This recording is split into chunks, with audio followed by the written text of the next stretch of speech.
আসসালামু আলাইকুম। কেমন আছেন আপনারা? আশা করি আল্লাহর রহমতে সবাই ভালো আছেন। আমিও আলহামদুলিল্লাহ আপনাদের দোয়ায় ভালো আছি। রেখা সোয়াল চ্যানেলের পক্ষ থেকে আমি রেখা আপনাদেরকে জানাই অনেক অনেক শুভেচ্ছা। দেখাইলাম আপনাদের বৃষ্টি, আর বৃষ্টি মানেই খিচুড়ি। তো কেমন হইলো জানাবেন। তো গত 2-3টা ভিডিও গেছে আমি কোনো ভয়েস দিতে পারিনি। আর এই ভয়েস না দেওয়ার কারণে অনেক আপুরা আমাকে কমেন্ট করছে যে আপু তোমার মিষ্টি কণ্ঠ, তোমার হাসি মিস করলাম। সত্যি কমেন্টগুলো খুবই ভালো লাগছে। আপুদের এই ভালোবাসা আমি কখনোই ভুলবো না। আর তার মধ্যে আমার আমাদের মা, রেহান ব্লগের মা, আমাকে তো একদম পচায়া ফেলছে আমি ভয়েস দিচ্ছি না বলে। কুইরা, তারপরে আরও কি কি যেন বলছে, অলস। যাই হোক, তো খুব মজা লাগছে কমেন্টগুলি। আমাদের মার, রেহান ব্লগ মার কমেন্টগুলা খুব মজা পাইছি। আমি যে ভয়েস দেই নাই তাতে সমস্যা নাই। এই সুন্দর সুন্দর কমেন্টগুলি, মজার কমেন্টগুলি যে পাইলাম, হাসছি, এটা কিন্তু আমার কাছে অনেক অনেক ভালো লাগছে। আর নিতুর কাহিনী, নিতু দিয়েও বলছে যে ভয়েস না দিলে কিন্তু আর ভিডিওই দেখব না, মানে এরকম ধরনের হয়তো আমার কমেন্টটা খেয়াল আসতেছে না। তো এরকম ধরনেরই বলছে যে ভয়েস দিতে হবে। নিতুর কাহিনী, নিতু দিয়ে আমার কণ্ঠকে অনেক মিস করছে। খুব সুন্দর করে কমেন্ট করছে যে মিষ্টি বোন, তোমার মিষ্টি হাসি, তোমার কণ্ঠটা, তোমার কথাগুলো মিস করছি। তো এটা অনেকখানি ভালোবাসার বহিঃপ্রকাশ। এরকম ভালোবাসা কয়জনে পায়? তো আমি সত্যি আমি মুগ্ধ, আমি কৃতজ্ঞ এতটা ভালোবাসা দিয়ে আমাকে আগলে রাখার জন্য। আমি এটা বলে প্রকাশ করার ভাষা আমার কাছে নেই যে আমি কিভাবে প্রকাশ করলে আমার এটা মিটবে। আমি আসলে সত্যিই খুশি হয়েছি। তো রান্না বান্না হয়েছে, খিচুড়ি হয়েছে, খাইছি। তারপর বিকেলবেলা আনারস কাটছিলাম কাসুন্দি দিয়ে। আনারসটা খুব টেস্টি ছিল। তারপরে বিকেলবেলা ছাদে আসলাম একটু গাছগুলো দেখতে। আর এই গাছগুলো দেখতে বৃষ্টির জন্যে না, ফুলগুলো এইগুলো একদম নুয়ে পড়ছে। মানে দেখে খুব খারাপ লাগলো। ওই বৃষ্টির কারণে গাছগুলো একদম নুয়ে পড়ছে।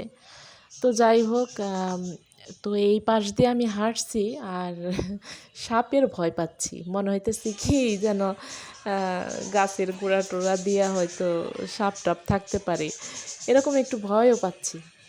আর এই যে আমাদের ছাদে না জবা ফুল হয়েছে, গাছটা যে হয়েছে না, ফুলগুলো যে হয় মাশাল্লাহ, একদম খুব ভাল লাগে। আমি তো প্রায় ভিডিওতেই এই জবা ফুল আপনাদেরকে দেখাইতেছি। আমার কেন মানে আমি ক্যামেরাই সরাইতে পারি না।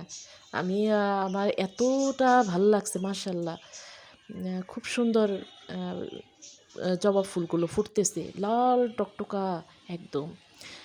তো যাই হোক, আপনাদের সাথে গাছগুলো শেয়ার করি, কারণ দেখানোর মতো আর কি আছে। এখন আমি ছাদে আসি, গাছগুলো দেখাই, পুকুর পাড়টা দেখাই। তো আপনারা ভালোবেসে দেখেন, সুন্দর সুন্দর কমেন্ট করেন। এটা আমার কাছে খুব ভালো লাগে। আর কী বা দেখাবো। তো যাই হোক, একটা লাইক দিয়ে দেখবেন। বেশি বলবো না, একবারই বললাম, একটা লাইক দিয়ে দেখবেন। আর এদিকে একটু ফার্মে ঢুকলাম, ঢুকে দেখি একটা কোয়েল পাখি দেখি মরে আছে। তো নিচে যেয়ে আপনাদের ভাইয়াকে আবার পাঠিয়ে দিছি, বললাম যে ডিম পারছে, আবার একটা মরেও আছে। তো আপনাদের ভাইয়া আবার দৌড়ে যেয়ে আবার উনি যা করার তা করলো। আর বৃষ্টি পড়ছে তো, মানে হালকা হালকা গুড়ি গুড়ি বৃষ্টি ছিল বাইরে। এদিকে কবুতরগুলো না একদম জুবুথুবু হয়ে বসে আছে, ঠান্ডা ঠান্ডা একটা ভাব না, কেমন যেন। এই হলো ব্যাপার। আর এই যে নতুন ইও আনছে, আবার মুরগির বাচ্চাও কিনে আনছে। আর এদিকে কবুতরের প্রত্যেকটা খুব মানে খোপের মধ্যেই দেখি যে জোড়ায় জোড়ায় ঘুষি দেওয়া আছে, দেখে না খুব ভাল লাগলো। আর অনেক দিন মনে হইতেছে কি মাছগুলোকে দেখি না, পরে একটু মাছের ভিডিও শ্যুট করে নিলাম। মাছগুলো, এই রঙিন মাছগুলো না বেশি টিকতে চায় না, হয়ে যায়, মানে বেশি খেয়ে ফেলে, মানে ওর যতটুকু খাবার দরকার তার থেকে বেশি খেয়ে ফেলে, পরে মরে যায়। তো ফার্মের থেকে বের হয়ে আসলাম, বের হয়ে আসার পরে করলাম, ওই যে একটু পুকুর পাড়ে একটু ধরলাম, দেখি কি এই যে একটা আবহাওয়া কেমন যেন ঠান্ডা ঠান্ডাও লাগতেছে, তারপরেও বাচ্চারা মানে ওরা ডুবাইতেছে গোসল করতেছে। তো এইটা হলো আমার রাত্রের পার্ট। রাত্রে দুপুরে কিন্তু খিচুড়ি রান্না করছিলাম, মুরগি দিয়ে খিচুড়ি রান্না করছিলাম, মুরগি দিয়ে মুগ ডালের খিচুড়ি হয়েছিল। আর রাতে আমি এটা বিরিয়ানি রান্না করছিলাম, গরুর মাংস দিয়ে বিরিয়ানিটা রাত্রের জন্য, এটা মেয়ের আবদার ছিল, তো সেইটাই। তো ভিডিওটি কেমন লাগলো, ছোট হোক বড় হোক, একটু কমেন্ট করে জানাবেন প্লিজ। তো সবাই ভালো থাকবেন। আসসালামু আলাইকুম।